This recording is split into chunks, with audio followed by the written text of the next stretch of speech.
How about now? Am I audible now?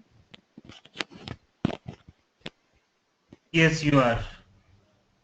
Okay, great, great.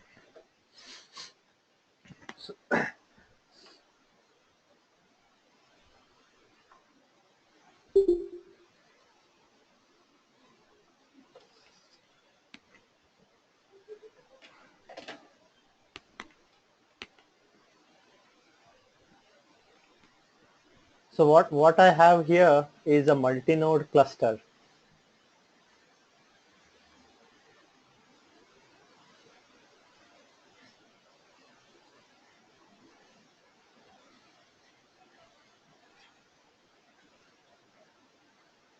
I have a 4-node cluster where each node has 14 GB RAM here. 14 GB RAM. In total, this is actually a single node cluster. Out of single node cluster, I have made a 4-node cluster. The hard disk is only one, but I have a lot of RAM and CPU cores. Each node has 6 cores. Each node has 6 cores here.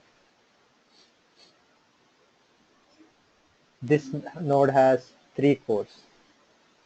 So each system has 14 GB RAM, and you can say the slave nodes have 6 cores and the master node has 3 cores. So I'm running my name node service here, and my resource manager is running here. Data node service as well as node manager service. Data node service, node manager service, data node service, node manager service. All these services are running here. Let's check how the services are looking like.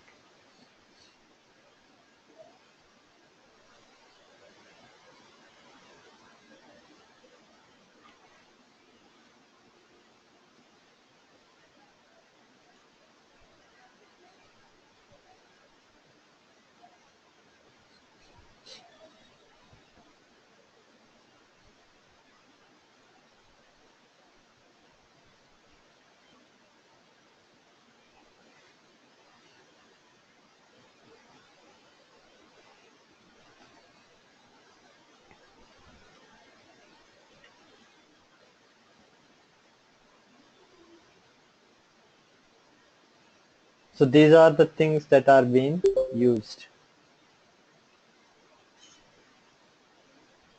So I can go to, I have the bookmarks, I will go there. Cloudera Manager is still coming up. It's not yet up. Need to wait for some time.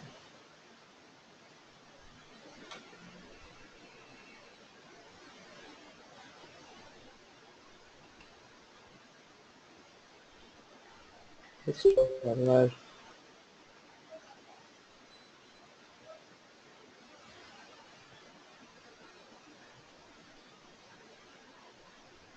So if we see here, the total GB of RAM is 39 GB, 39 GB, and total number of virtual cores is 15.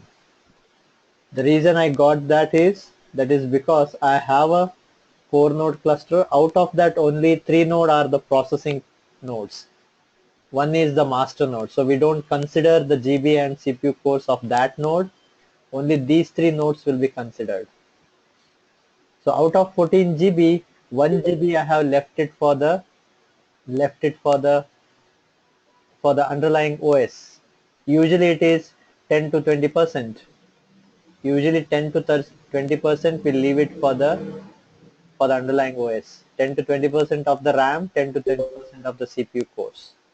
So as of now, I am leaving 1 GB RAM and 1 core for the underlying OS. I am only taking 13 GB RAM and 5 cores from the system. From here also 13 GB RAM, 5 cores from the system, 14 GB RAM and 5 cores from the system. So if we add 13, 13, 13, we get 39 GB RAM, and 555 is 15 virtual cores. So this is my cluster size. So this is my cluster size. This is how it works.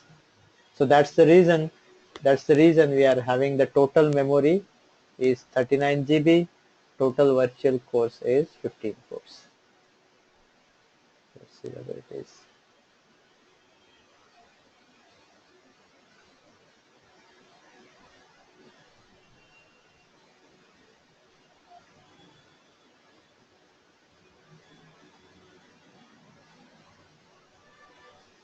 So how do I now, out of my 14 GB RAM, out of my 14 GB RAM, how do I leave 1 GB for the underlying OS, and how do I take 13 GB and give it to YAR, and how do I do that? That configuration is nothing but it's given here. This is that configuration. Node manager, YAR node manager, resource memory MB. Just go to this configuration parameter. In the cluster, you can go to yarn. You can go Well, to yarn. Vishal, Pramod, these parameters are set in which file? Yeah, that's what I'm trying to show here now. You can go to the Cloudera manager, go to YAR. Once you go to YAR, go to configurations, go to configuration and search for that. Search for that. You will get that settings. You have to just change it here. If I change it to 14, it will take 14. Change it. It will be applied on every node. This configuration parameter will be applied on every node. Just change it and save it. So leave 10 to 20% of your GB to Okay, the underlying OS. Pramod, in Right. file system, if I want to know in file system, which file it is?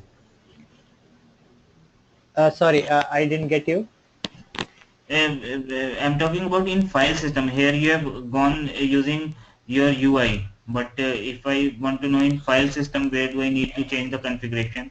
So it should be, I think, yarn site.xml. Okay, all right. Okay, Yarn thank you. config. There are two configurations, right? I actually don't remember exactly which one is that. I think so. It is yarn site.xml. So there we have Yeah, to. it is an site.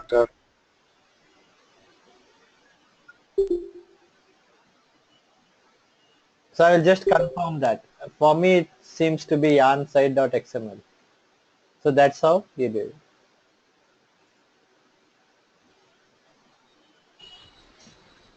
In a similar fashion, this we are leaving 1 GB for the uh, underlying OS. Similarly, we need to leave 1 core for the underlying OS. That how we do. It's the same thing for virtual cores. Node yarn node manager resources CPU virtual cores. So if you are doing it manually, you have to do it on every system. Wherever the node manager exists in all that system, go to the yarn configuration file and change this value, because you cannot do it as a system wide if you are doing it from a manually. This will update system wide on every node managers. So I have 6 cores, hence I have set it to 5, leaving 1 core for the underlying OS. Yarn node manager resources CPU virtual cores. Once you say it save, you can save here, save the changes. So that's how we do that. So next part is nothing but when you submit an application. This is my this you can think of it as a OS now. We have a file system and we have an OS. Any application you want to run in Hadoop, so it has to have an OS and a file system up and running. So our file system is nothing but HDFS, which is in the form of name node and data nodes services. Our OS is Yarn here, which is in the form of node managers and resource manager. So these two should be up and running before you submit any application. These are the basics. So after that, what I will do is I will do a Spark submit here. I will submit an application. When I submit an application, I can request for some memory, because any application, if you take in a distributed any application for that matter, distributed or not distributed, it needs some CPU core and it needs some GB of RAM. There is no difference with the Spark also. Spark also needs some CPU core and Spark also needs some GB of RAM. So it has to ask that to the resource manager, because resource manager is the one which has the complete information of the RAM and CPU core.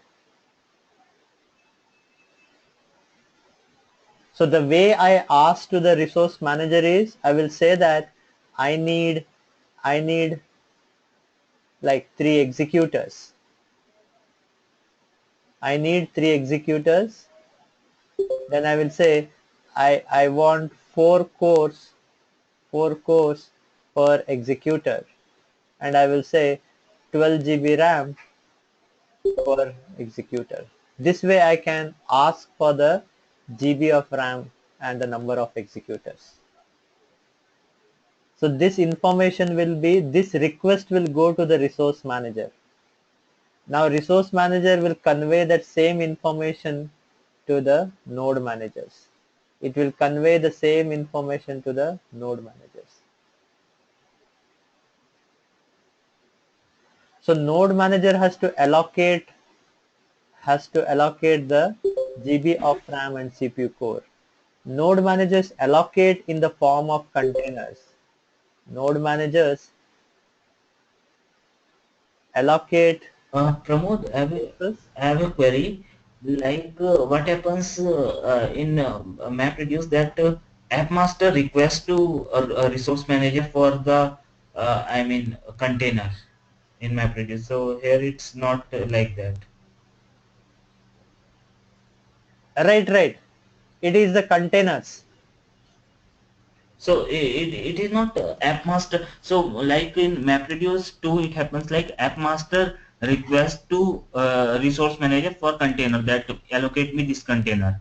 It's Correct. the job of AppMaster. Yeah. So here there is no AppMaster when we come to Spark. Application master.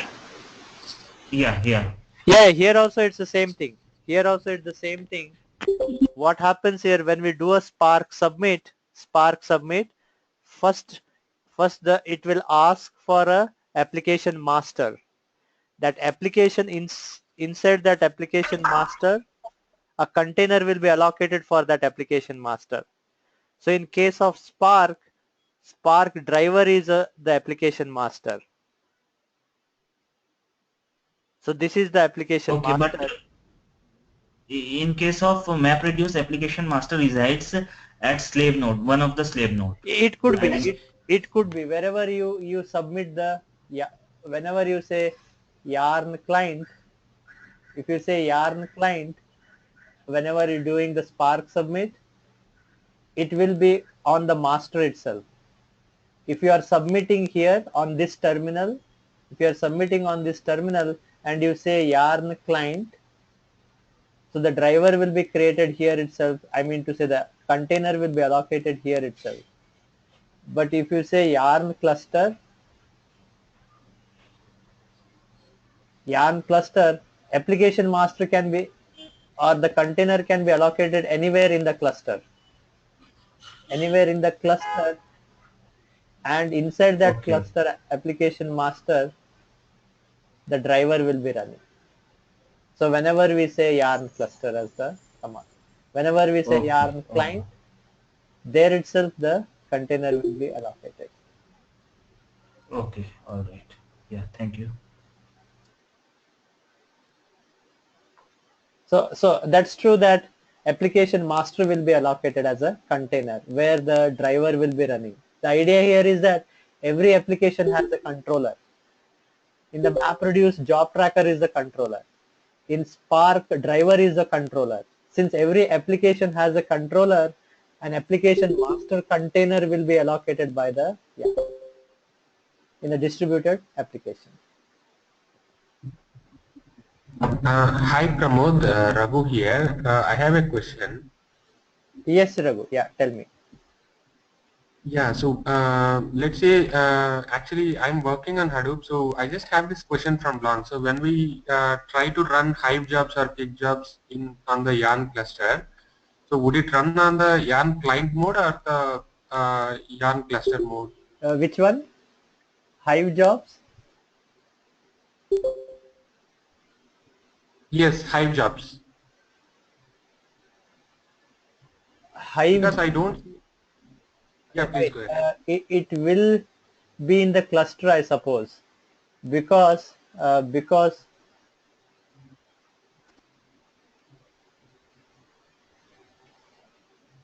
because we will have a Hive server altogether here.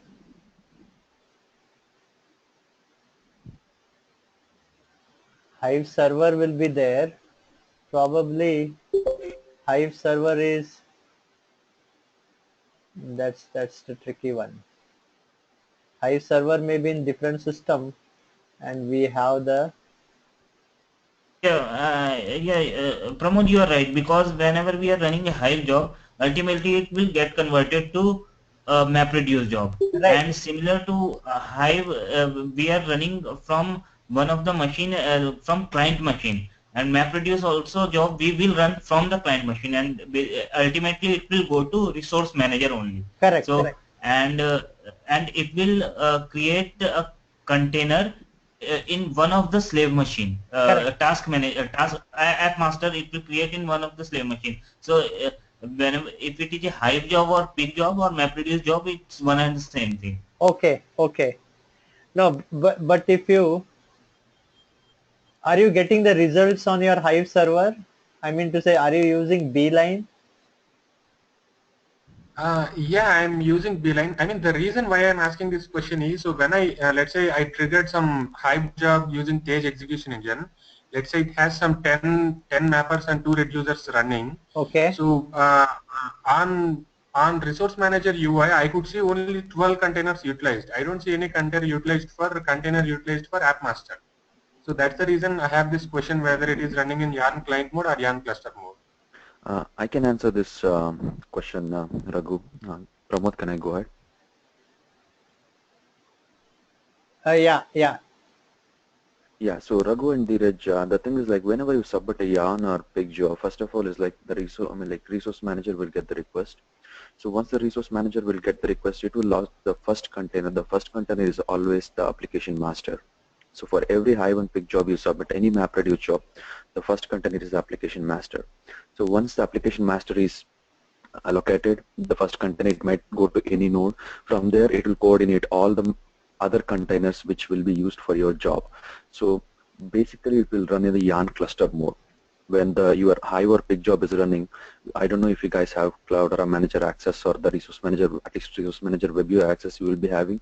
You can go to the resource manager web UI and you can click on applications and click on the present running job. You can see the total number of hosts that are running your job, like host 01, host 02, host 03, and total number of available memory, container memory in that host, and number of containers running. You can see all this information. And anytime you can request this kind of information from an infrastructure or administrator for if you feel your job is running slow or something like this. So basically it runs in the cluster mode. Yes, Naveen, you are right. So application master will be created in one of the slave machine, I mean one of the data nodes, Yes. right? Yes, one of the Yeah. slave So machine. similarly in Spark also, if we have application master, it should be created on one of the slave machine rather than yeah, as Pramod was telling in like Spark driver. So that is a bit confusing. So Spark master driver will always remain on master node, but the application master will always be there in one of the slave machine. Uh, Actually, I mean, like, that's the reason I joined this conference. So I don't have any idea about Spark, but to answer your question, I mean, like, Hive and Pig, that is the answer. Yeah, yeah. Hive, ping, and MapReduce are same configuration. Yeah, Yep. yeah. Yeah, I got the answer, Naveen. But my question, I just have a small confusion. Like while allocating the resources for the app master rather than the actual map and reduce tasks, so Mm-hmm. will that be shown in the resource manager as utilized? Yes, it Yes. will show as utilized. Okay, because I didn't, I have tried looking for that, but I don't see it added. So that's the reason I have asked. Yeah, when your job is complete, then you can pull the yarn logs. When you pull the yarn logs, you will be seeing that the first container is always an application master. First So when container, you go to that's the logs of the application master, then you will see logs related to all the containers that it has launched. Okay, okay, fine. Thanks, Naveen. Yep. yeah. Thank you, Naveen. Yep.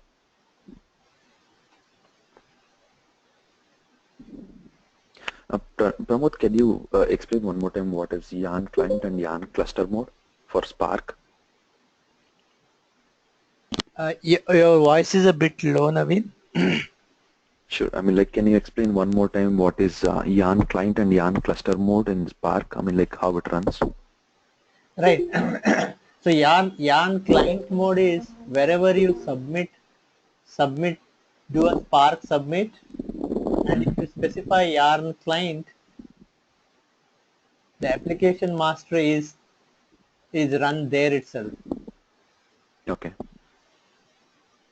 Uh, so, I mean, like, there is no node manager, right? Will the application master run on the resource manager host? I mean, the name node host, whichever is Uh, in the down in the Come application. again? Because when we mention yarn client, right? Because the first request will go to the resource manager, and in the picture, the resource manager host which you are using that doesn't have a node manager to launch any container.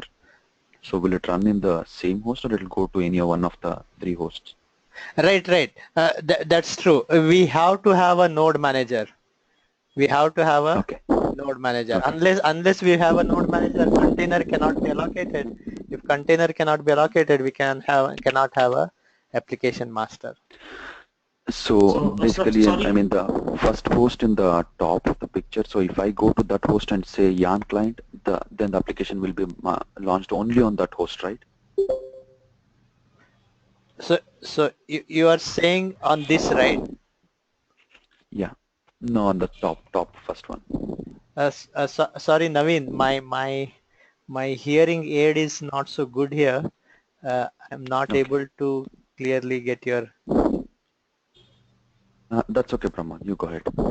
I'll ask it then. Uh, but Okay, Pramod, we have to have, I mean, as many number of node manager as we have number of slave nodes. So usually that is the case. I mean, in every slave node we should have node manager. in every system we can have multiple node managers. Yeah, but for Per I node mean, we can if have two node managers. Not necessary that. yeah, but yeah, I mean minimum one. There should be node manager should be on every slave machine. Correct, correct. That's true. There should be a node manager on every slave machine. So as per, I think Naveen's question was, if there is no node manager here, how is this container getting created? Probably in that case, the container may not get created, or with the Spark application may not run there. So probably if you SSH to this machine, Mhm. and do a Spark submit there, since there is a node manager available there, it will give a container there itself for running the application master, and the driver will be run there. So That's all. Pramod, that will not use any other node, right? That will use only the node which you are highlighting, that application. This one, Yes, I mean, because it's yarn client. so when we say yarn client and do a Spark submit here, the application master will be running here. Okay, only the application master, but the containers can be launched in other host also, is Right, it? right, right, right. Oh, okay, okay, got it. Actually, it depends how much container or how much CPU core and RAM is available, right? So if the container is not having that much of capacity, it will have to go to some other node manager to Correct, get it, correct. right? That is true. That is true.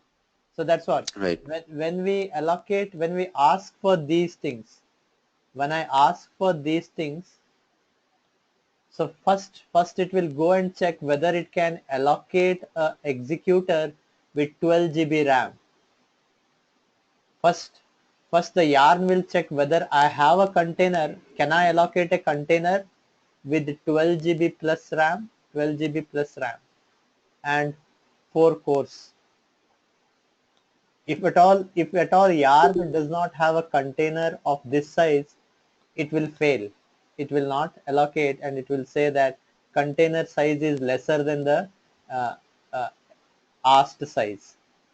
So that configuration parameter is this. So we can go to yarn scheduler maximum allocation MB.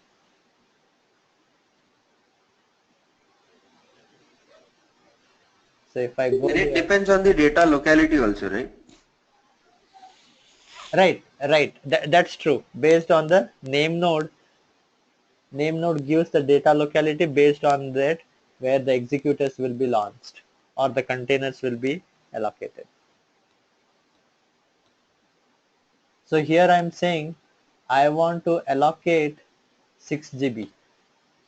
My container max size will be 6 GB. So I cannot have a container if I ask for 10 GB container or an executor for 10 GB. It will fail. It will not run the job. Because my max container size is 6 GB, I can only allocate up to 6 GB container. It is up to 6 GB, not exactly 6 GB.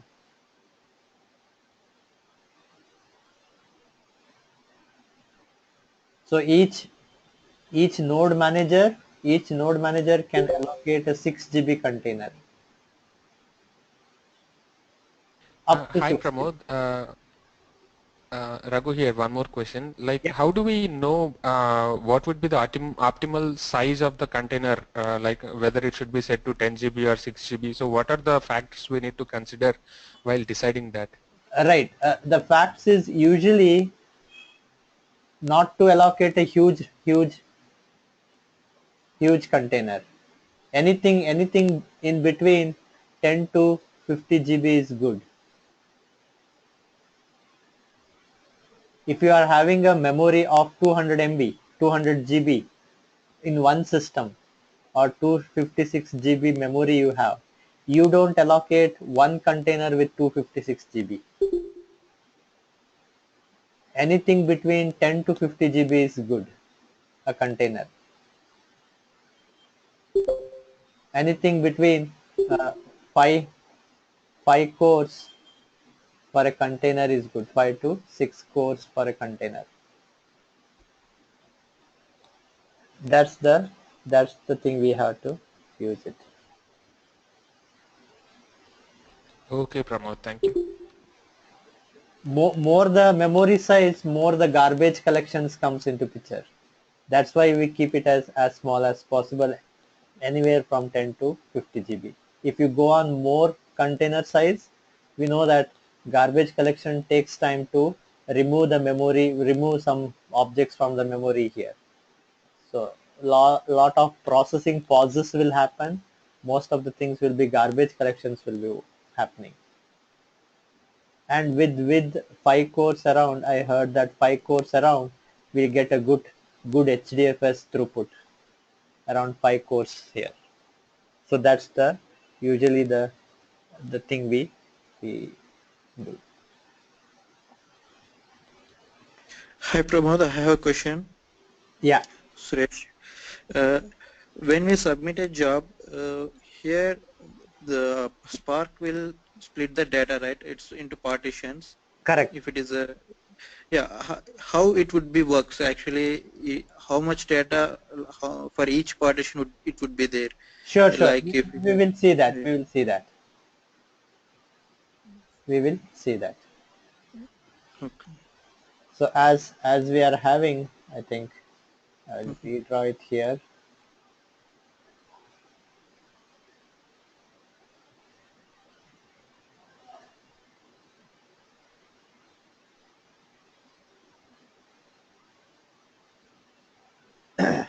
Now what I'm saying here is maximum allocation MB. Maximum allocation for core is also there in a similar fashion. So if you see, I can allocate a container which can at maximum contain 6 GB RAM and which at maximum can have 2 CPU cores. I am limited by the resources. That's why I am giving this much. So I can have 2 GB and 6 GB and 2 containers. So my system has 13 GB and 5 cores. So I can have like 6 GB and 2 cores, 1 container. 6 GB, 2 cores, 1 more container. So I can have 2 containers from one node manager. Here also 6 2, 6 2, the same thing. So at the max I can have this much, 6 2, 6 2 containers.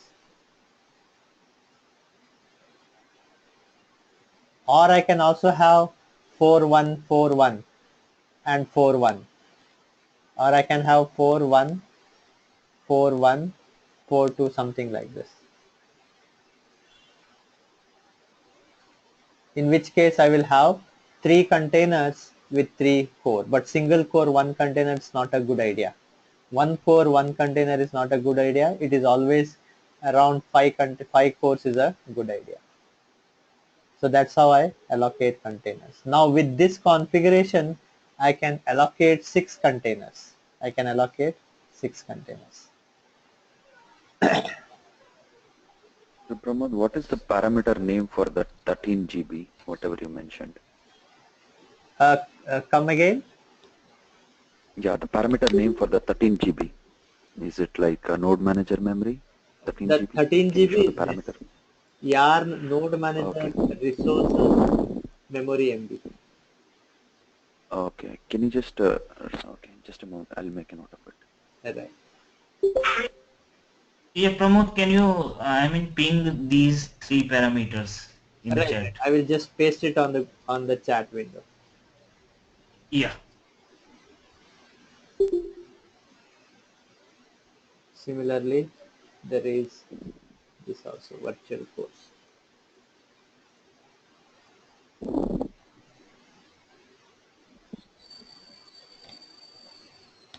So now what I will do is I will run the application here. I have a simple application.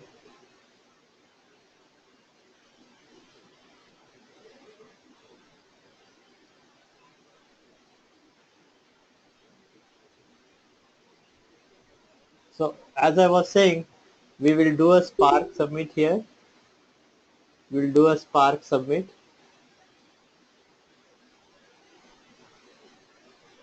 When I do a Spark submit, I will ask for let's say some executors, 3 executors, and I will say 2 cores per executors, 2 GB, something like this, 2 GB per executors. So the containers will be allocated here, containers will be allocated, and inside that container, cores will be allocated.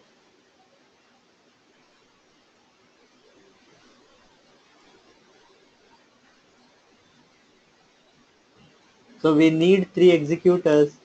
First the container is allocated here, I will skip the application master here.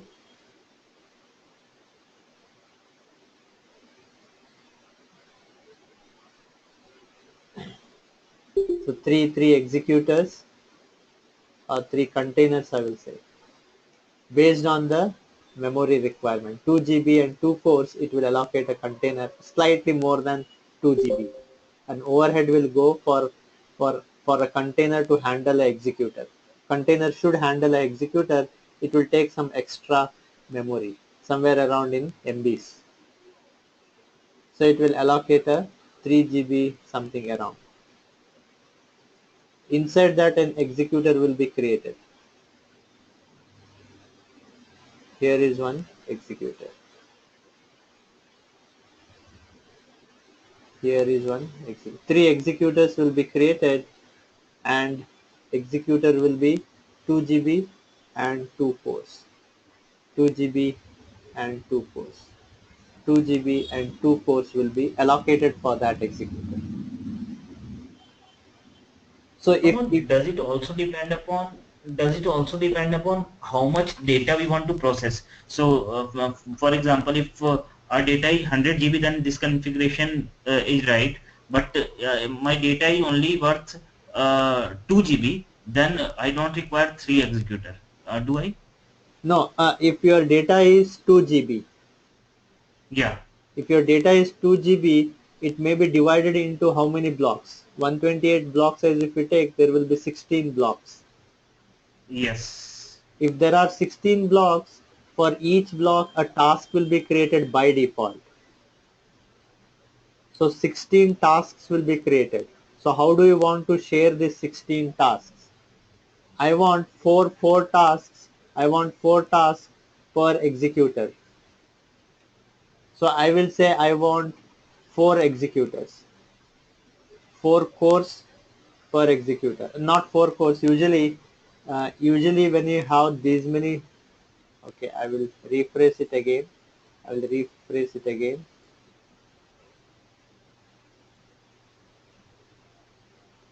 So I have 2 GB data. I have 2 GB data which will be divided into 16 blocks. Hence by default 16 tasks will be created. But I don't want each task to read 128 MB. I want more here, more in the sense more tasks to read 16 blocks. I want somewhere 128 is there, like 64. I want each task to read 64 MB, which will be much faster to read. Instead of reading one task 128 MB, 64 MB is much faster. So I will try to have 32 tasks. Instead of 16 tasks, I will give 32 tasks. So for 32 tasks, the number of cores that is required is around 8 cores is good enough. 8 cores is good enough. Always if you have 8 cores, the number of partitions or number of tasks that you want to create is around 3 to 4. 3 to 4 times the number of cores. So since I want 8 cores, I can have 2 executors. I can have 2 executor, 4 core per executor, and probably uh, 2 GB 2 GB per executor. Not necessary 2 GB also, 1 GB or 500 and 1 GB is also fine. 2 GB, let's do. So this is the configuration we'll come up with. For 2 GB But of my data, data, this should be good enough. yeah, yeah, this configuration is I understood, but my data is always dynamic. So sometimes it could be 2 GB, later on it could be 50 GB or just 1 GB. So, but here I'm like assigning the number of tasks and cores manually. Correct. So, So there is something called as, I think I need to look it again. There is something called as dynamic allocation.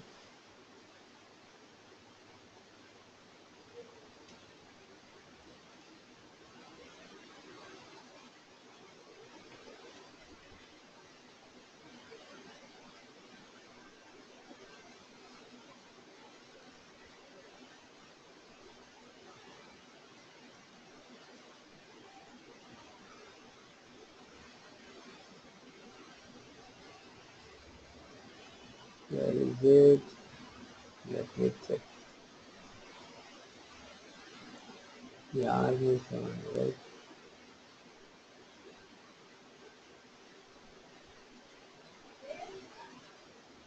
So what it will do is, it is based on how much task has been created. If some tasks are still pending, or if tasks are not running, nothing is being processed by a task, it will reduce the number of executors.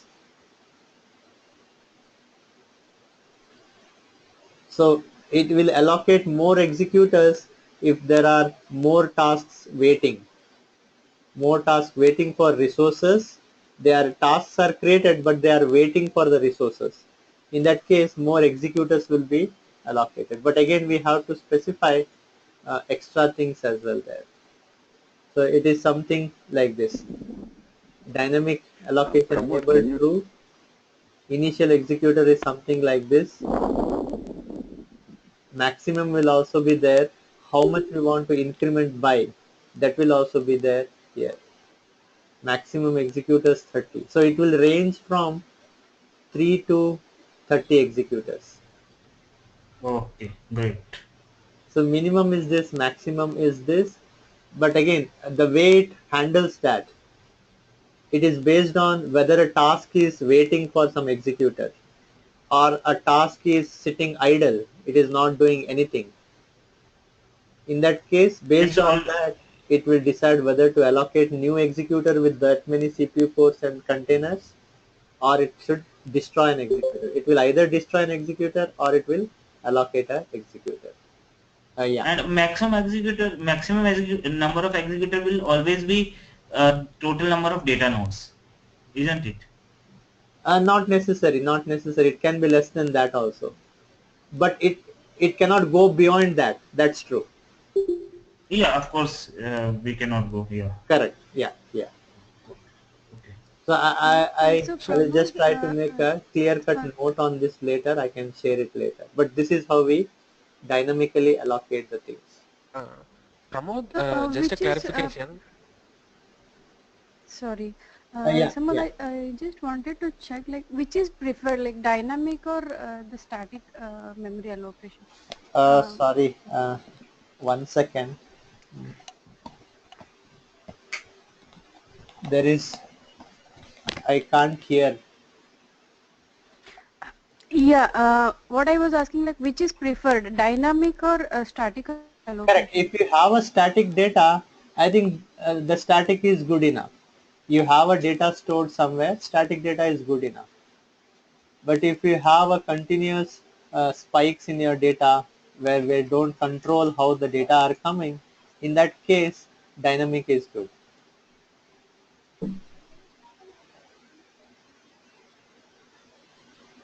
I hope that was clear. Yeah, but I just wanted to check like what is the advantage or disadvantage of having dynamic memory allocation? I mean, internally, like processing, does it take more processing time or something like that? Right, right. The idea here is as new data come, we are statically saying it for 2 GB. We have 2 GB data, 2 GB as of now. We have allocated only 2 executors, and each executor has 2 cores per executors, and 2 GB per executor. Irrespective of how much data we get, there will always be 2 executors. So this may get finished, if for 2 GB, this may get finished in probably, let's say, 1 minute. Let's say 2 minutes it gets finished. Processing. Hypothetically, let's assume that. Now if the data increases to 8 GB, probably this will take 16 minutes now with the same configuration. If it increases to 16 GB, probably it will be 32 minutes.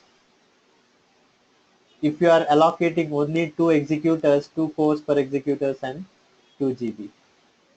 But if we use dynamic now, If we use dynamic allocation, more executors will be allocated. For 8 GB, again probably new two extra executors will be allocated. Two extra executors will be allocated. So which may not take 16 minutes, probably it may finish in 3 minutes itself. It may finish within the given time. So that's the advantage of using dynamic allocation. And what is the disadvantage? I was advantage I understood. Like I was just checking. Like if we have dynamic allocation, like why do we even go for static allocation? Right. That's okay, because we have a static data. We don't want to dynamically. We have to at least say minimum and maximum, min and max. But we know that our data is always this much. We can just provide a executors. Other than that, we can go with dynamic also. We need not go with the Oh, static. We can always go with dynamic again. yes. Okay. Yeah. Thank you. So minimum Pramod, can you explain me what is will the also. difference between Spark driver and Spark executor, and what is their role during Spark shell execution? Naveen, your voice is low. Okay, and let me say it again. Can you tell me the difference between Spark executor and Spark driver, and what is their role during a Spark application? Okay, Spark driver and the Spark executors. Yes. Okay, okay.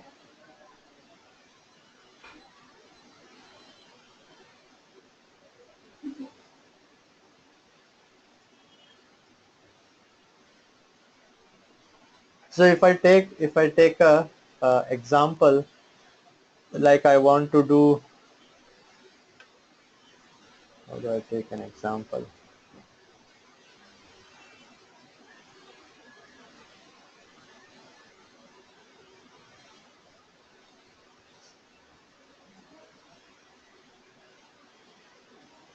So I want to do a country code.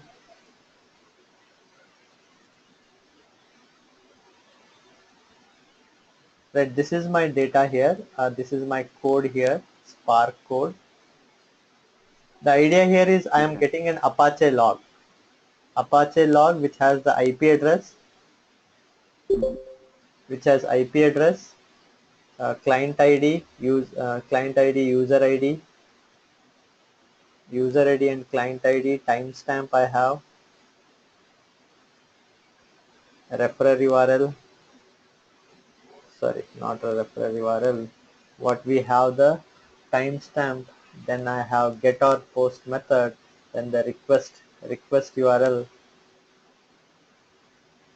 then I have the HTTP version, then the response code, whether it is 200 okay, then I have the content size, how much, whenever you request for a page, it has to respond with a page, so we have the size of that page, content size of the page, referrer URL, and I have the user agent. So we have the IP. IP is mapped to some country here. IP is mapped to some country.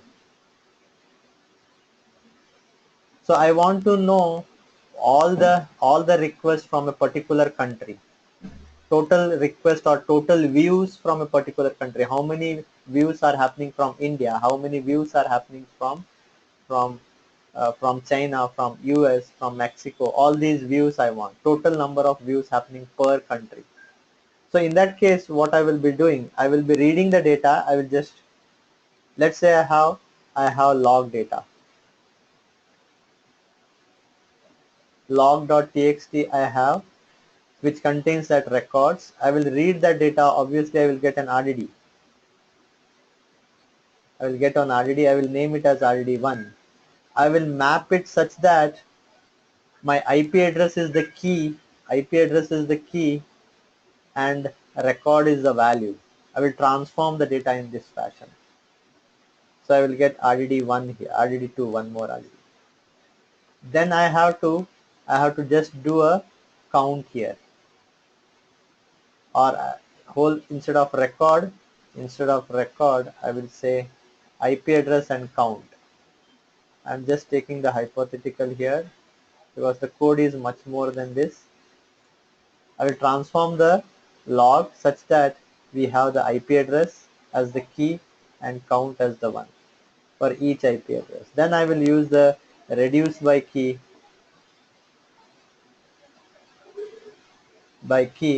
and I will add all the counts for each IP.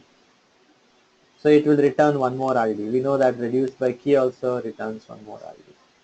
Finally, I will collect it somewhere or save it somewhere. This is the action I will trigger. So this, how does it look like? This looks like a directed acyclic graph. One-sided graph it looks, which is called the directed acyclic graph. This is nothing but called as a DAG. So the driver prepares this DAG. Responsibility of the driver is to prepare this DAG. After preparing the DAG, it will prepare the stages. After preparing the stages, it will create tasks. So this is the responsibility of the driver. This is the responsibility of the driver. It will create a DAG, which is this. It will go through the code and it will create a DAG. Then it will create stages, then it will create tasks. Now what are stages and what are tasks? Let's say this log dot has 300, log.txt is 350 MB. So obviously it is divided into three blocks, block 1, block 2 and block 3. Let's say these are in different systems.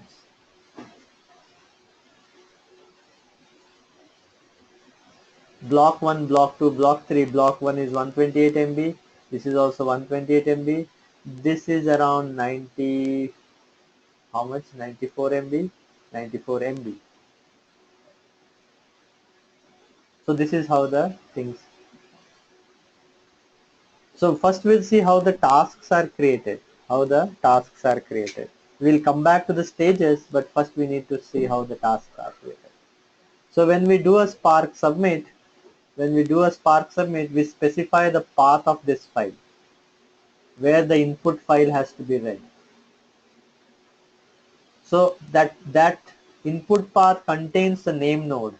So the driver will request the name node to get the IP address of the data nodes where the blocks exist. So with that, it will get to know the data locality of those things. So what happens? An executor will be run here. Provided, I will say, containers will be allocated inside containers, and skipping that part, executors will be allocated here. Let's say our driver is running here. So the driver Pramod, is it sorry Pramod, is it driver responsibility to ask name node where all the blocks are there? Who will ask the name node? Yes, it is the driver's responsibility. Okay, all right. Yeah. So the driver is here now. So driver has created this DAG. So driver has to create the tasks. So how many tasks the driver will create? The driver will create by default 3 tasks. 3 tasks will be created. Task 1 is running here, task 2 is running here, task 3, and it will give 3 tasks will be created here, and they will be serialized and sent to every executor. So task 1 will start reading the data. Task 2 will start reading this data. Task 3 will start reading this data. So this is how the tasks are created by default. But we can this is the default behavior. How many number of blocks are there? Those many tasks will be created. It's same as MapReduce. We have number of blocks is mapped to input splits. Input split is mapped to the number of tasks. Here also is the same behavior by default. But we can increase the degree of parallelism here. We can increase the degree of parallelism. So we can increase in this fashion. I can specify by But reading the data from the text file. I can say how many input split I want. So instead of 3, I can say 6 here.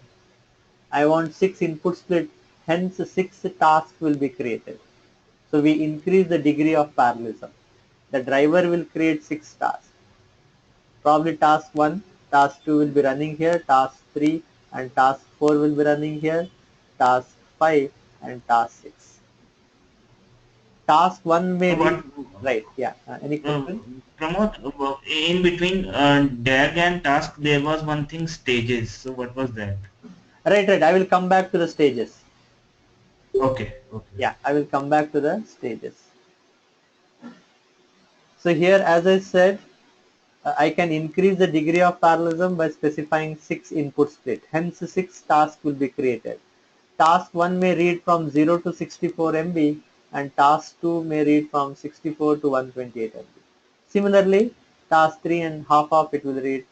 So the degree of parallelism has increased now. So degree of parallelism has increased. Now we'll come back to the shuffling stage. I mean to say stages. Stages are created wherever a shuffling is happening. Staging is created wherever a shuffling is happening. We know that reduce by key triggers shuffling. Reduce by key triggers shuffling.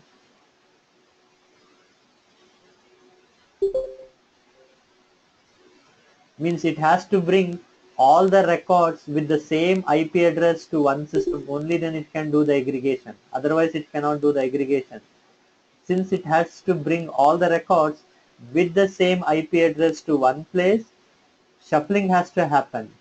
So wherever the shuffling happens, stage boundaries are created and all the tasks before the shuffling should finish.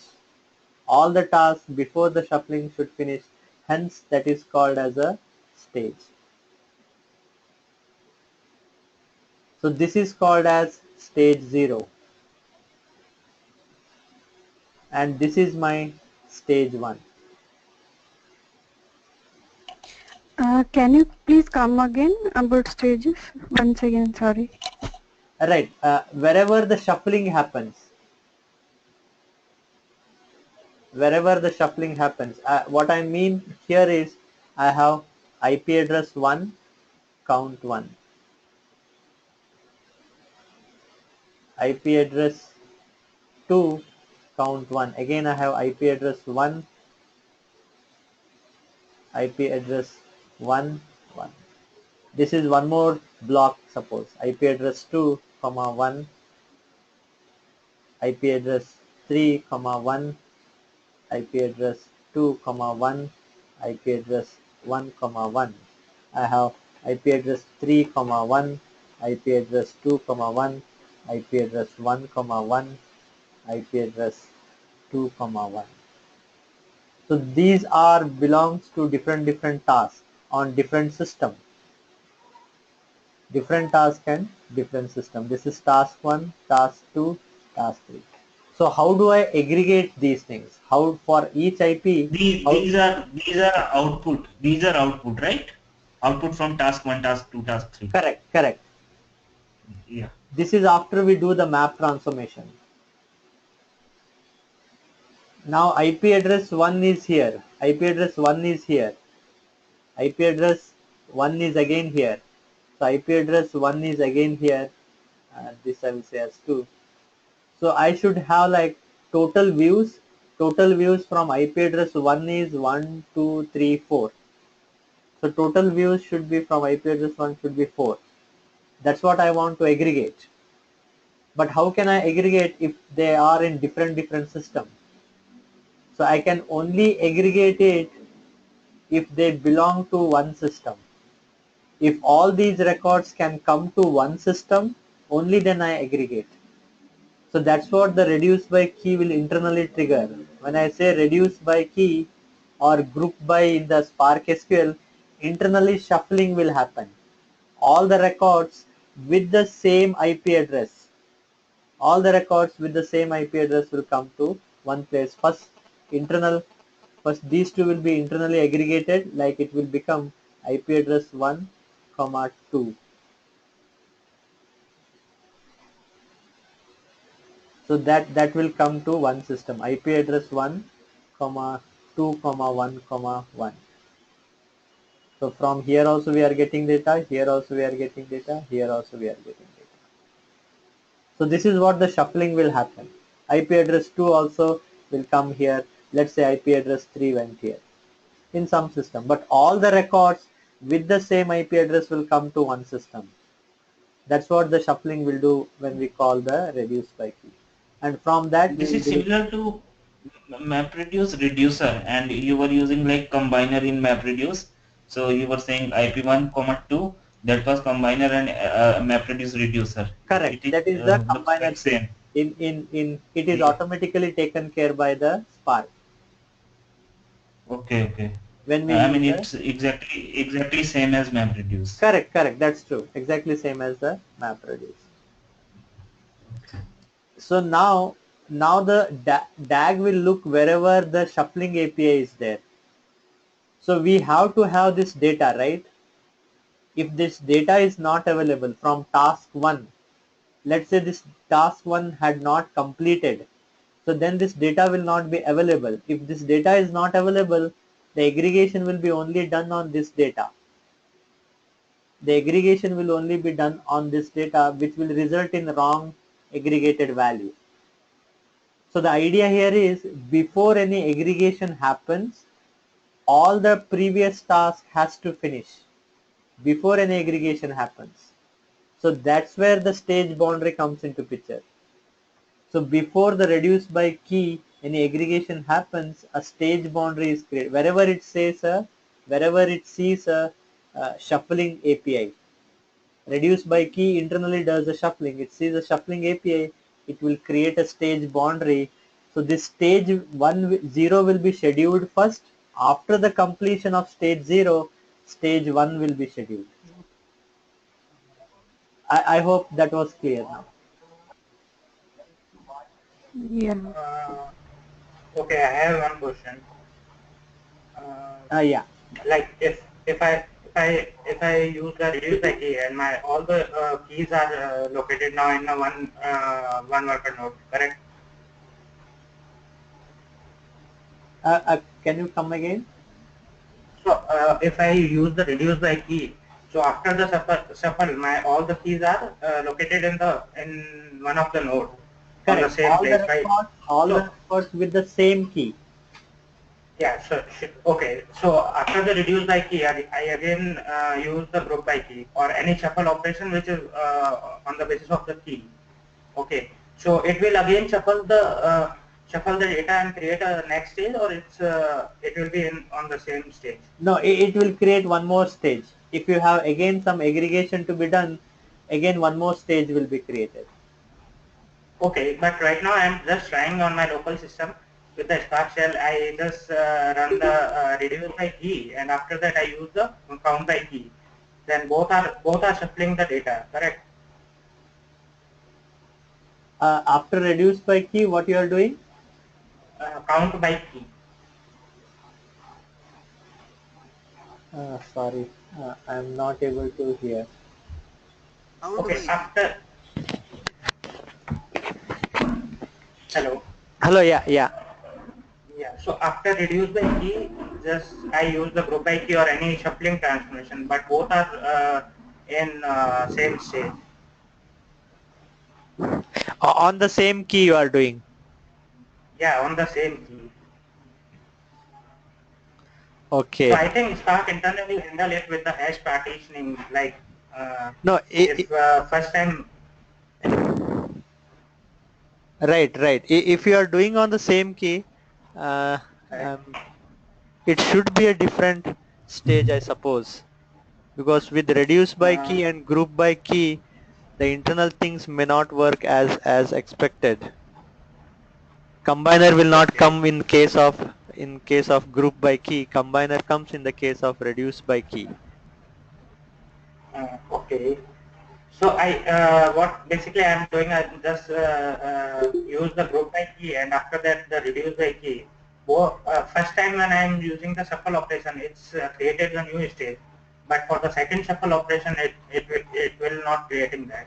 So I think it's something internally is checking that if all the keys are on the same worker node, then we don't need to shuffle the whole data.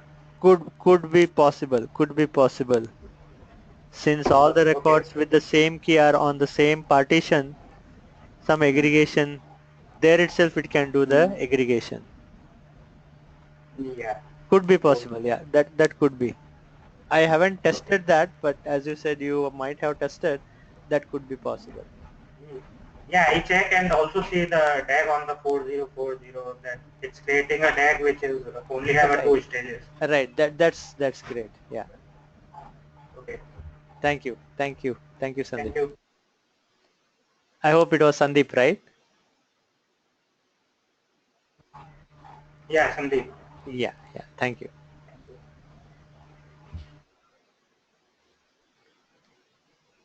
So somebody asked me to repeat this again. I hope you got it.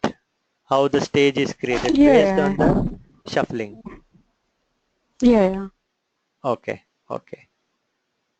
So stage 1 will be scheduled first, then stage 0 will be scheduled first. After the completion of stage 0, stage 1 will be scheduled. So it is a sequential manner. Only after the stage 0 is happening, then the stage 1 will happen. Complete parallelism is not there. It is a sequentially, but inside each stage, parallelly tasks are running. So in stage 1, in stage 0, by default 3 tasks will be created to read 3 blocks of the data. But we can increase the number of tasks by increasing the input split by specifying here. Pramod, Yes, Pramod, taking one step back, like we have a total file of 350 MB, correct, and that is divided into 3 blocks. correct. And whenever we are doing map function, map function will create one RDD. So internally, these RDD will be created on each slave node. No, what happens here is each task is reading the data and doing the map transformation. So this task 1 will Yes. create one partition, task 2 one partition, task 3 one partition, task 4, task 5, task 6. Each will create a Yeah. part of the RDD. So this part 1, part 2, part 3, part 4, 5 and 6, this is our RDD, which is partitioned into 6 parts. Okay, so and these RDD, I mean P1 and P2 are there in first data node. So that means two RDD will create on first data node, rest two will be created on second, and two will be No, created the on whole third data thing node. is one RDD. Oh, whole thing is one This RDD. whole is one RDD which is divided into 6 partitions. Okay, and where does this RDD reside? In the executor memory. In which executor memory? Because there are three executor and there is only one RDD. Correct. Part 1 and part 2 will be in the system 1 executor memory. Partition 3 and partition 4 will be in this executor memory. Partition 5 and 6 will be in this executor memory. Okay, so RDD is divided into three partitions. 6 partitions Yeah, based on Simply number of collection of tasks we give. collection of partitions is called RDD simply. Okay, that partitions are it is reside in the executed memory. That's it. Clear? okay. Oh, yeah, Okay. thank you. If the memory is full, if the execution memory is full, it will be spilled on the disk. It will be stored in the execution memory of the executor. So if that executor memory is full, it will be spilled on the disk. Just like Okay, so MapReduce. it will be processed next time. So it will be processed in parts, and first and based upon size of data. No, come again. So like if we have 1 TB of data, so whatever it comes in, whatever will come in memory, rest will be spilled, and Correct, it will correct. be That's true. sequentially processed. Yes, yes, it will do that way. Okay. So this is how, and the number of tasks, how many tasks are created in stage 1. In stage 1, it is again is equal to the number of tasks in the stage 0 or previous task, previous stage. If there are 3 tasks created in stage 0, 3 tasks will be created in next stage. If there are 6 tasks created in stage 0, in the next stage also 6 tasks will be created. But we can overwrite it. We can overwrite it based on all the shuffle APIs. Reduce by key is a shuffle API. I can use that. I don't think I have used here. Here it is SQL based. In SQL based, always the next stage will have 200 tasks by default. But in reduce by key, we have a second parameter. Second parameter in reduce by key or any shuffle API, group by key, shuffle by key, join key, anybody that triggers shuffling. The second parameter is where we overwrite the number of tasks. By default is equal to the number of tasks in the previous stage. It can be overwritten, like I can say it one task is enough for me. I can say one here. The logic will go here. Logic will go here, and the number of tasks you want we can specify. So this is how the drivers, executors and all work. Drivers and executors will work. I hope Naveen, that was your question, right?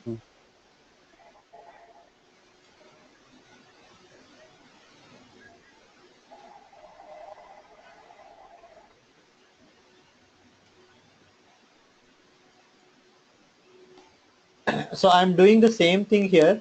I'm doing the same aggregation, total IP, total count for each IP address. I have a data, I will do a Spark submit. Let's see how the Spark submit will look like. So what I will do is I will log into the master node.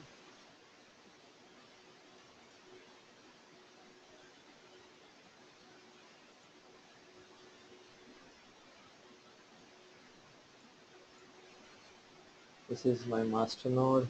I'll go to workspace. I have already created a jar. The way we create a jar in Intellij or Eclipse, I go to the view. Inside view, there is a tool windows. We go to the tool windows. This is a Maven project. Create on Maven project here. Once you create a Maven project, you will get the project name here. Click on this. You will see the life cycle. Click on life cycle. You will get package. You run this package. It will start building the package. It will start building the package. Copy that package wherever you want to do a Spark submit. Copy that package. So I have already copied using this from my Windows system to the node manager. I have copied that into the workspace. So this is that package. Hadoop Spark examples. So I have to just say Spark submit here.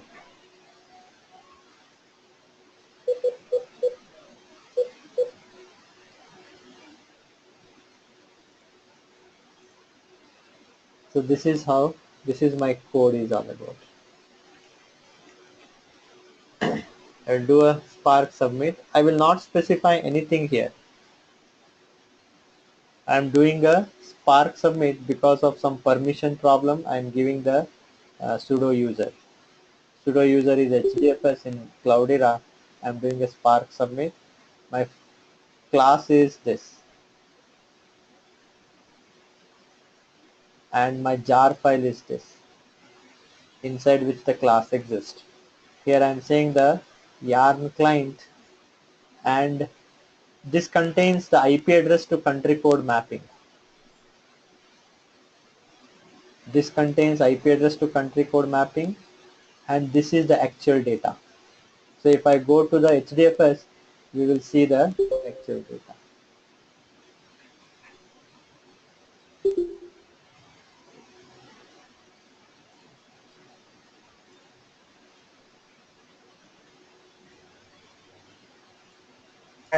So I have one question. Yeah. Yeah, so right now you are using the Yarn client, right? So Yarn client and Mesos is providing dynamic allocation. So there is any way to achieve the dynamic allocation with Spark standalone scheduler? In the Spark standalone. Yeah. No, I don't think so. In Spark standalone, it is not there. I think it is only with respect to Yarn. Yarn and Mesos are also provided. Mesos could be there, but I did not Yeah. see it in the cloud Yarn standalone. Sorry, Spark standalone. Uh, okay. Thank you. Sure.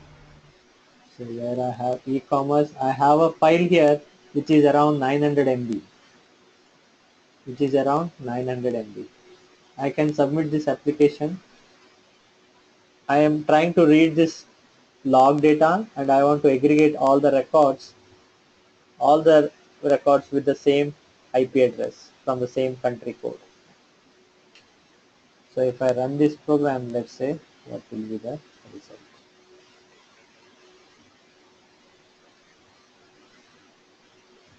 So just to make sure that it will not give the pure parallelism because I'm using the same hard disk.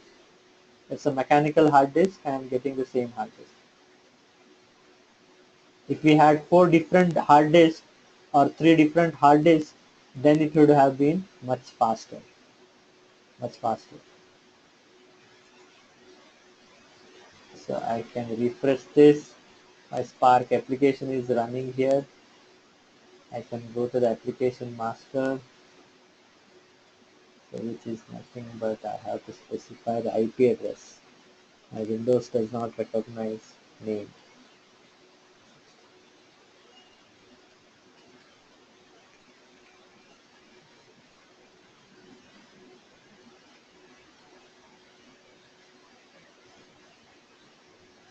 So this is my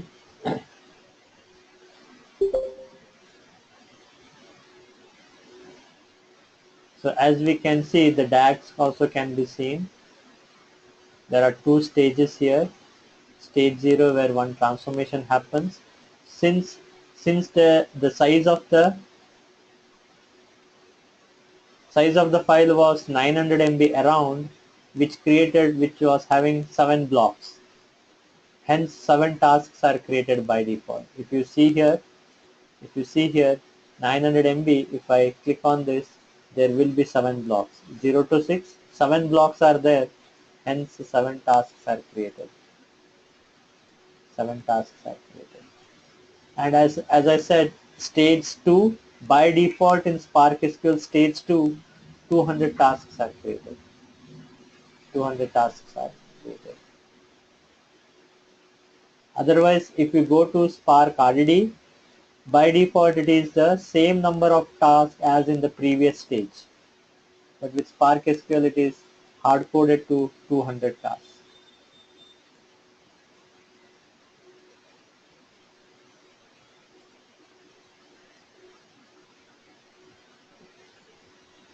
Pramod, if you can come down in the previous screen where you were showing the logs. Yeah. Yeah. I mean, there was a graph. 1 second. Yeah. Yeah. So in the graph, there are like map, filter, map. So there, I mean, why there is filter between the maps? So because every task will have, I mean, the one task have one map. So if there are like 7 number of tasks, so 7 maps should be coming, isn't it? No, this In is this just the direct DAG. yeah, DAG only. So first map is being done, after that reduce by key. So I mean that is the stage. No, there is some more code. Okay, so okay, this code is not exactly. I thought Yeah, this is whatever same code I showed as was you the were. high level. Whatever diagram that I showed was a high level diagram. There is some more code there. This is only Okay, the high okay, level. okay, Some more code was there where we do the filtering, all those stuff. okay. All right. So we can see the executors as well. If I see the executors, so it has created for each task, it has created one executor. That's the default behavior.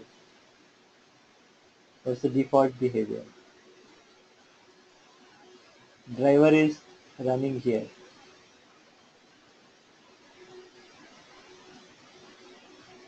Totally it has created these many executors. That's the default behavior, and for each executor one core is allocated.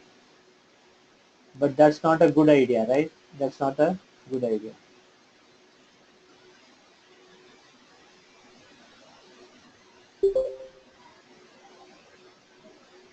So it will take some time here with the default configuration. Again, my disk is slow. Don't go by this. Don't go by this. My disk is slow. Otherwise it should have been happened much faster.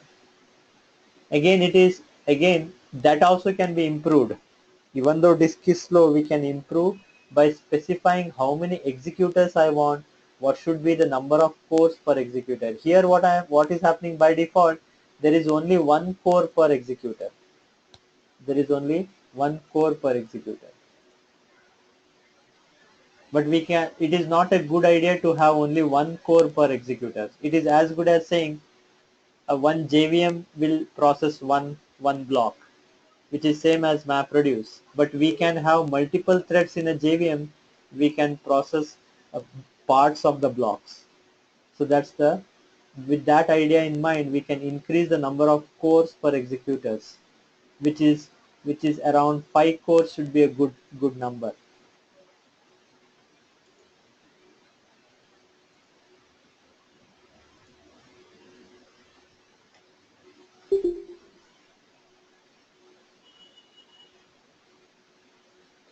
So if I go back to Hadoop, Cloudera, job history,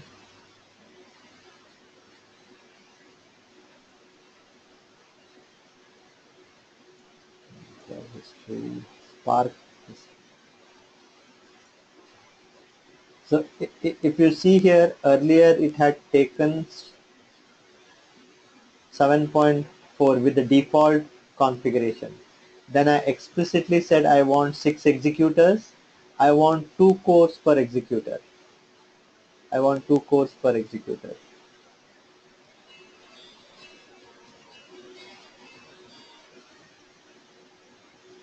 So that increase the performance, and with that I could achieve with 1.9 minutes. Within the 1.5 minutes the processing was done. If we use the default executors, it took 7.4 minutes. So let's see how much it has completed. I think it has completed.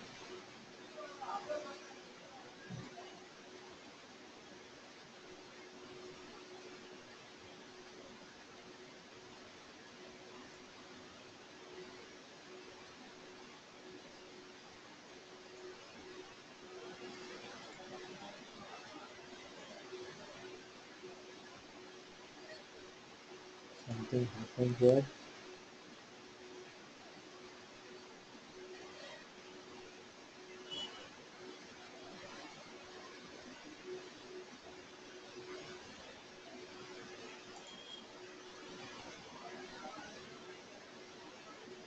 Executor was added.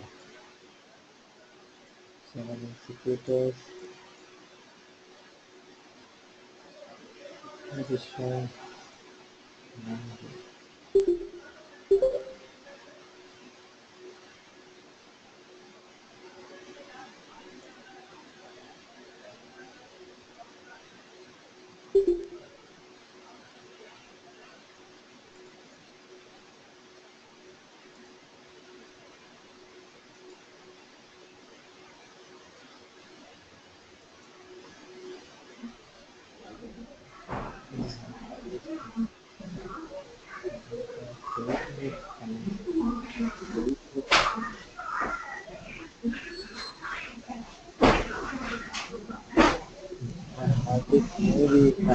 maybe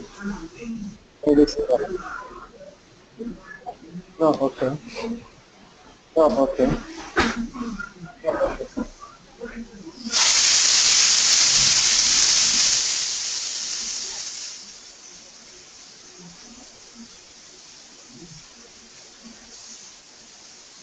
Has stopped. It's because of the connection problem. My disk is not good. So block manager is more. No, it is.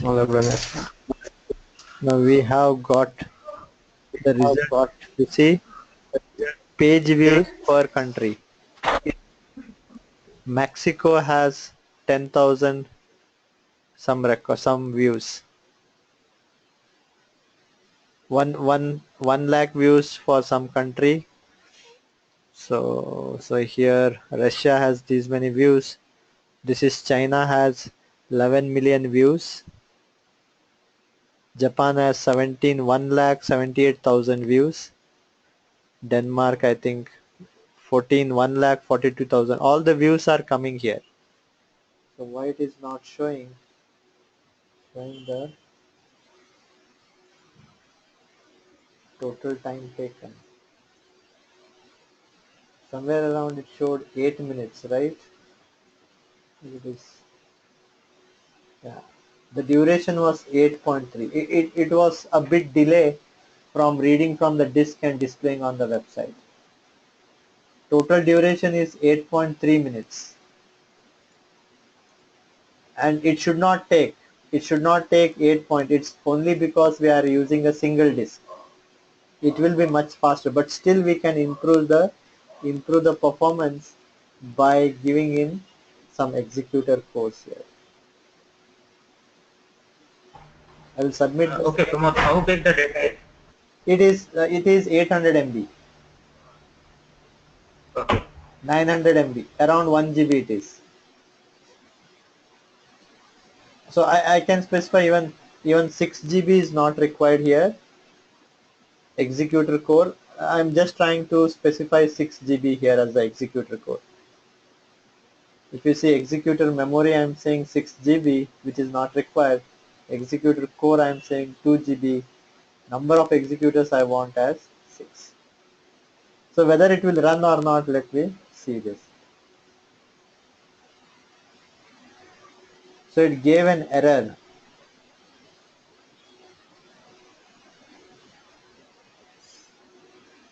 It gave an error because we said that we are asking for an executor for 6 GB. Yarn will allocate 6 GB plus some overhead. But Yarn max container size itself is 6 GB. Max container size of the Yarn is 6 GB. It cannot allocate more than that. But when we ask for a 6 GB executor, some overhead will also be there because the Yarn container has to maintain that executor. So that executor 600 MB of the overhead is there, hence it is not able to allocate. So what I can do is I can reduce the number of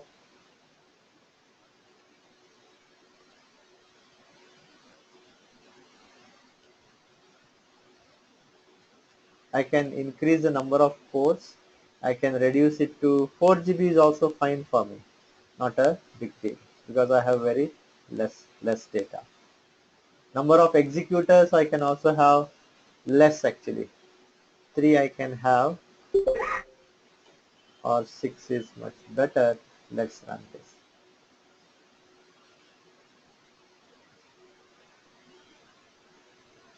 So now it should start running. So there will be 6 executors created. In each executor, two threads will be created. So totally I have 6 threads to process 7 GB of 1 GB of data. If I have more CPU cores, I can specify more CPU cores also. Usually it has to be 2 to 3 times the number of CPU cores available. If I am having 6 cores, the number of tasks that you want to create is 3 to 4 times. 3 to 4 times, sorry.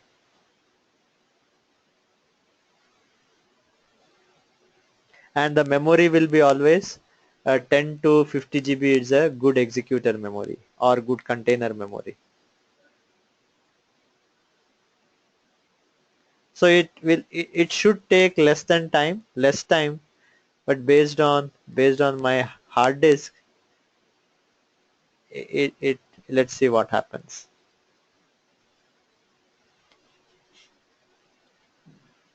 I can go to the executor. This time if you see the executor, per executor core is 2 because I have allocated 2 core.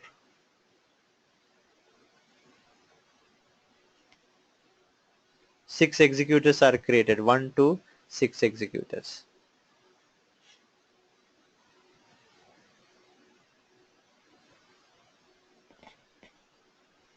So it should a bit faster than the previous one.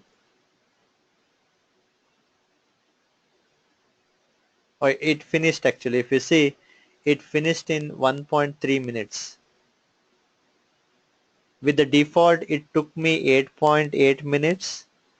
With configured 6 executors and 2 GB, 4 GB per executors and 2 cores per executors, there were running now 6 threads, which did the processing per executor. 2 threads were there, which did the processing in a much faster way. So hence it finished. Pramod, yeah, I have one question. Yeah. In this example, when we launched 6 executors, so will it launch multiple executors on a single machine for the same Right. job? It has, or will correct. It has launched 2 executors on a single machine. If I go to this and go to executors, so if we see executors, executor 1 is on slave 1, executor 2 is also on slave 1, executor 3 is on slave 3, executor 4 is also on slave, means it has launched 2 executors on the same node. Okay. Yeah. So we can have multiple executors on the same node based on how many containers can be available on one node. Those many executors can be available on that node.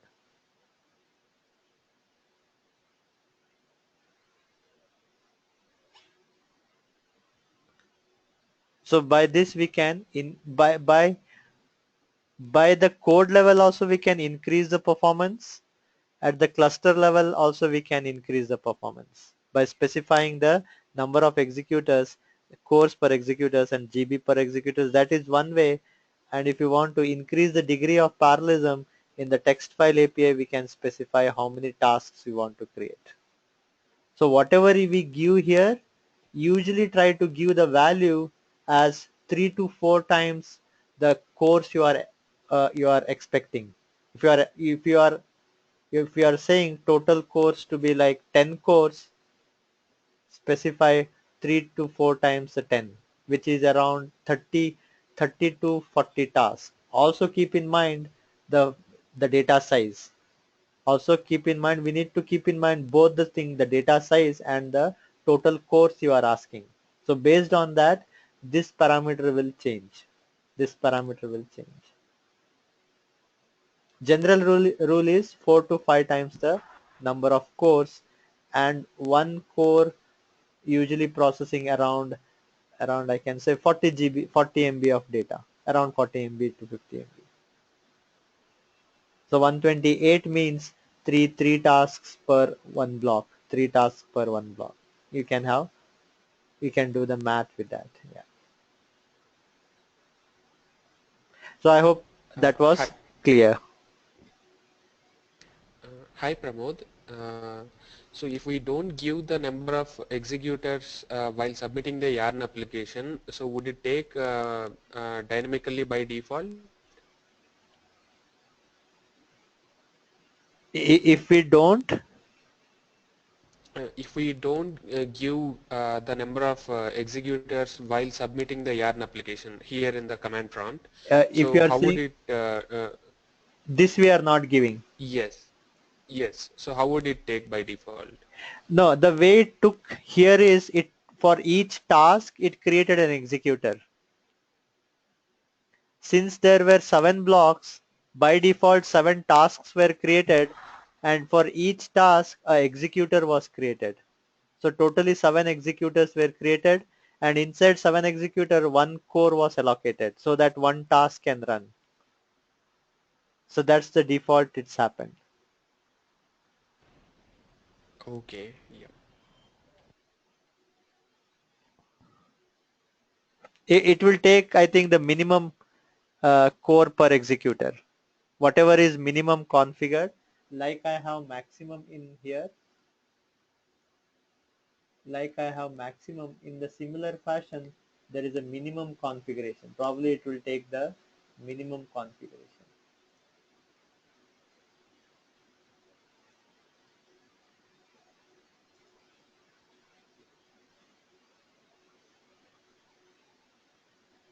So if we see minimum configuration to allocate 1 core per executor, I think it took the 1 core was allocated for 1 executor. So totally it required 7 tasks. So 7 cores were required, hence 7 executors were created, which is not a good idea. I hope that was clear. Yep, thanks Pramod. Yeah. So any other question here?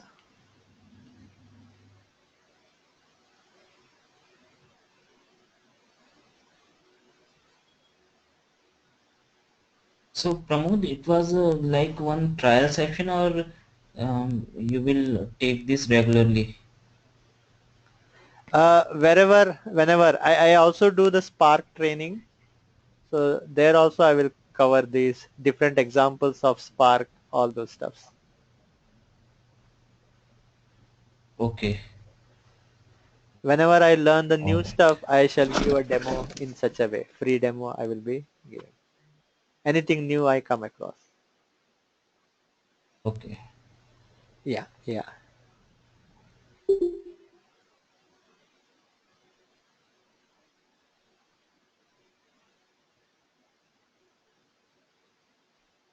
So let's wind up the session here. Any new things come up, I will sure send one more invitation for if at all I come across a new thing. I will just look into the dynamic memory allocation, and I will try to give a note on that. Just a note on that. Okay. Pramod, Thank you for I have this. one It question. was a wonderful session. Yeah, thank you everybody. Uh, Pramod, I have a question. Actually, I'm running Spark Shell on a host right now. So, how can I get to the UI, Spark UI, which you showed? We were showing the DAG and all those things. Oh, from the Spark shell. Yeah. I think the port is 4040. 4040. Yeah, it's a 4040 only. Okay. On the same host? Wherever you are running the localhost, you are running, right? Yeah. Localhost 4040 should be good. Thanks everybody.